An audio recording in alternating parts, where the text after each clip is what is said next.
Bonjour. J'espère que tout un chacun s'est très bien réveillé ce matin. Dernière semaine du premier mois de l'an 2026.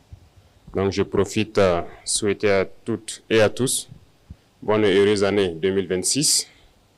Je vous souhaite à vous, à vos familles, à vos proches, beaucoup de santé pour cette année, beaucoup de chance dans tout ce que vous entreprenez et beaucoup d'abnégation, beaucoup d'ardeur au travail.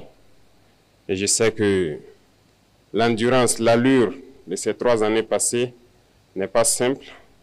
Vous avez appris à travailler sous pression. La pression va continuer. Et tenez bon, attachez les ceintures. J'aime caricaturer avec les membres du gouvernement pour leur dire qu'en 2026, actuellement, c'est comme un avion qui est donc en bout de piste. Nous allons mettre les pleins gaz pour atteindre en fin d'année ce que les pilotes appellent V1. Ce qui veut dire qu'il y aura encore plus de pression pour 2026. Et donc, tenez bon, attachez les ceintures. Je tiens aussi à vous féliciter pour tout ce qui a été fait durant 2025, mais surtout durant donc, ces 3 années. Et je pense que les résultats parlent d'eux-mêmes. Et c'est ce qu'il faut regarder dans le passé et s'armer de courage pour ce que nous devons faire pour le futur. Tout ce que nous avons eu à réaliser, je pense que nous devons ça au vaillant peuple qui a compris notre message, qui a compris le sens de la révolution. Parce que sans eux, les moyens mis à disposition de tout un chacun pour pouvoir y arriver, ça n'aurait pas été possible. L'essence même de la révolution, c'est de travailler pour le peuple. Et je pense que les exemples, il y en a beaucoup. Si vous prenez dans le domaine de l'agriculture, cette année, par la grâce de Dieu, nous avons fait une production record. Il y a des spéculations particulières que nous avons essayé d'introduire depuis ces 3 années. Comme je le dis, les esprits faibles, les petits esprits, ils pensent toujours que c'est impossible lorsqu'on veut initier de grandes choses. Mais il ne faut pas les écouter. Si on devait les écouter, on allait se décourager, on n'allait pas pouvoir se lancer. Parce qu'il y en a aussi qui sont là pour nous décourager dans tout ce que nous faisons.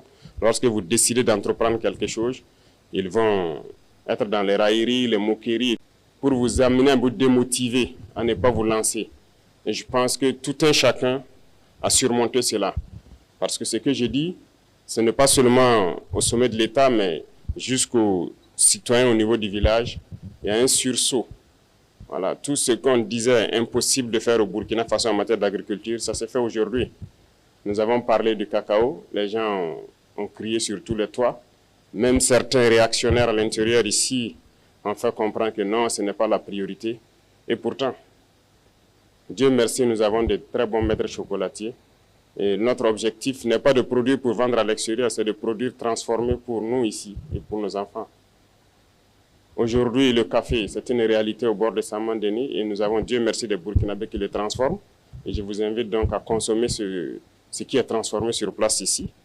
Beaucoup d'autres spéculations telles que le blé, l'ananas, la vigne et bien d'autres, j'en passe, se cultivent aujourd'hui au Burkina Faso. Et ça va se transformer ici au Burkina et ça va créer de l'emploi pour le Burkinabé et c'est ce que nous allons consommer. Et donc c'est ce qu'il faut voir dans ce qu'on a pu réaliser et s'armer de courage encore pour l'avenir. Beaucoup d'autres projets donc ont été à succès. Quand on prend le domaine de l'éducation, beaucoup d'amphithéâtres ont été construits. La dernière fois au Conseil, on a adapté des textes qui permettront donc d'équiper ces amphithéâtres et de construire de nouveaux amphithéâtres. Beaucoup d'écoles et centres de formation verront le jour en 2026, au bord donc de nos pôles de croissance tels que Bagré, Saman-Denis et autres. C'est pour amener les jeunes Burkinabés à pouvoir transformer, produire et transformer ce que nous faisons ici. Donc, nous n'allons plus nous concentrer sur l'enseignement général uniquement. Nous avons parlé d'enseignement professionnel et technique et donc beaucoup de lycées modernes verront le jour en 2026. En plus de cela, nous avons décidé de construire une université technologique et j'espère que d'ici la fin de l'année, vous allez voir cette université donc se dresser. Les travaux ont déjà commencé et nous avons donné donc dit aux entreprises de tout faire pour être donc dans les délais pour que les rentrées prochaines, nous puissions accueillir des étudiants dans des domaines donc assez pointus de la technologie.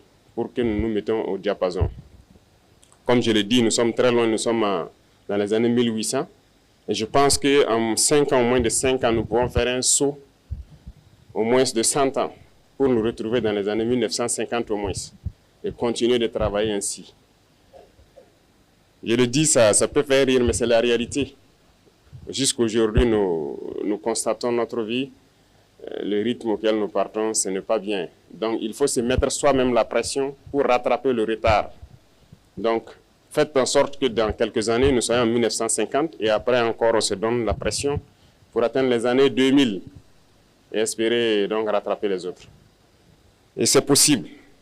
Et je suis heureux donc de vous dire que dans ce sens-là, nous sommes en train de mettre en place un laboratoire.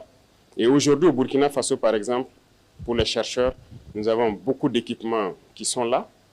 Nous allons les permettre donc de faire la recherche sur place. Et sans me tromper, je peux dire que nous avons actuellement ici installé un microscope électronique à balayage, le plus récent qui puisse exister en Afrique ici, et le plus moderne. Donc il est là au Burkina Faso, il est fonctionnel, et les chercheurs vont commencer donc à aller donc faire tout ce qu'ils doivent faire ici, au lieu d'aller à l'extérieur encore le faire. Et ça va encore encourager d'autres personnes à chercher et à découvrir. C'est pour dire qu'il y a beaucoup de domaines que nous n'avons pas oubliés, en passant par la santé, tout ce que nous sommes en train de faire, notamment les centres de santé communautaires qui sont construits et qui seront équipés. Ça fait partie aussi du lot donc, de mesures prises donc, lors du conseil dernier. Et donc tout cela, c'est à votre actif, c'est à l'actif de toute l'administration et c'est avec donc l'appui et le soutien de notre vaillant peuple que nous arrivons à les réaliser. L'initiative Faso Mebo, qui est devenue une agence aujourd'hui, alors lorsque nous entamions l'autoroute, certains doutaient parce que c'est un projet qui est là depuis plus d'une décennie. Bien sûr, nous avons trouvé le projet et lorsque nous avons donc cherché à comprendre même le projet, c'était une autoroute de 2 fois 2 voies. Et les entreprises, en majorité étrangères, qui avaient fait des propositions, les moins chères étaient, je pense, 1032 milliards pour faire les 2 fois 2 voies. Et donc, on nous proposait de nous financer pour pouvoir le réaliser en 10 ans pour les délais les plus courts. Il faut être conscient. Pour nous condamner les générations qui ne sont même pas encore nées à des prêts de 50, 60 ans pour construire une autoroute de 2 fois 2 voies qui sera dépassée dans peu de temps. Lorsque nous avons voulu savoir si c'est 4 fois 2 voies, certains même se sont moqués de nous, certains entrepreneurs, ils n'y croient pas. Dans un tel pays, 4 fois 2, c'est pas raisonnable. Certains ont dit que ça devrait nous coûter plus de 3 000 milliards. Mais comme je dis, dans la révolution, c'est la responsabilité, c'est la conscience. On ne va pas rentrer dans ces schémas. Voilà pourquoi nous avons décidé de le faire nous-mêmes. Parce que nous avons confiance en nos jeunes ingénieurs, nous avons confiance au potentiel des Burkinabés. Nous avons donc cherché des équipements de tout ordre. Aujourd'hui, sur ce chantier, je peux dire que le chantier il est unique en Afrique. Il n'y a pas un chantier d'autoroute pareil qui mobilise autant de monde, autant d'équipements. Il n'y en a pas. Les travaux de nettoyage, il y a plus de 100 bulldozers sur ce chantier. Et je ne vois pas pareil. Je m'étais donné 2 mois pour qu'ils puissent finir le nettoyage. Et je pense qu'ils ont tenu le pari. Nous sommes à 40 jours, ils ont déjà fait plus de 70% du nettoyage. Et le 15 février, s'il plaît à Dieu, ils auront fini. Ce qui veut dire que le rythme aussi, il n'y en a pas pareil en Afrique.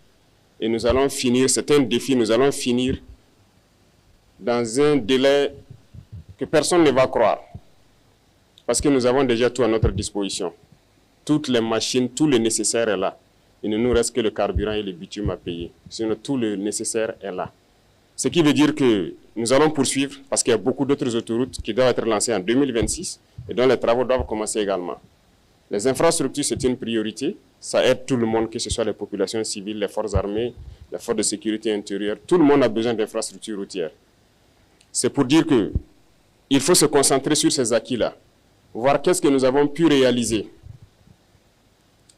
et se projeter dans l'avenir. C'est comme je l'ai dit, maintenir la pression.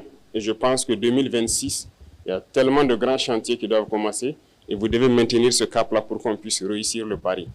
Les gens continueront à nous démotiver, Les impérialistes, ils ne manquent jamais de tours dans leur sac. Ils vont continuer à communiquer pour ternir l'image, pour nous démotiver. Il ne faut pas les écouter. Il y a aussi ces individus esclaves de salon là qui ne peuvent jamais changer. Je l'ai dit, eux, c'est comme une malédiction qui les poursuit. Peu importe ce que vous ferez, génétiquement, ils sont esclaves.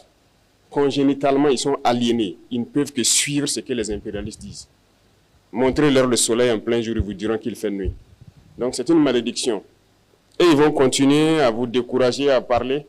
Mais le plus important, c'est ce que vous faites. La réalité est là et on avance. C'est ça le plus important. Pendant qu'ils sont en train de faire les railleries, leurs moqueries, nous on crée des usines, on crée des infrastructures, et on crée de l'emploi, on produit et on se sent bien. C'est le plus important. Donc j'invite tout un chacun à faire comme nos vaillants forces de défense, les forces de sécurité, les vaillants VDP. Vous voyez, les impérialistes, certaines ONG, de je ne sais quoi, ont tenté tout pour saper leur morale. Ont tenté tout, ont écrit, ont intimidé, ont menacé. Mais ils avancent sereinement sur le terrain. Aujourd'hui, certains peut-être sont fatigués, ils ne parlent plus d'eux, parce que le résultat est là.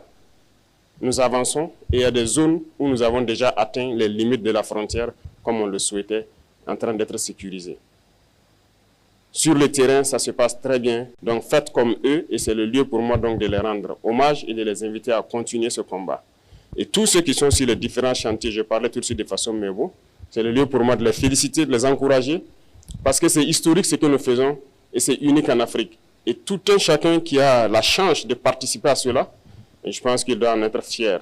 Et tous ceux qui ne sont pas encore entrés dans la danse, que vous soyez ingénieur et que vous pensez pouvoir apporter quelque chose, je l'ai dit, allez-y, apportez votre pierre parce que demain, on dira ce sont ceux-là qui ont construit ces infrastructures pour permettre au Burkina Faso d'être au niveau où il est.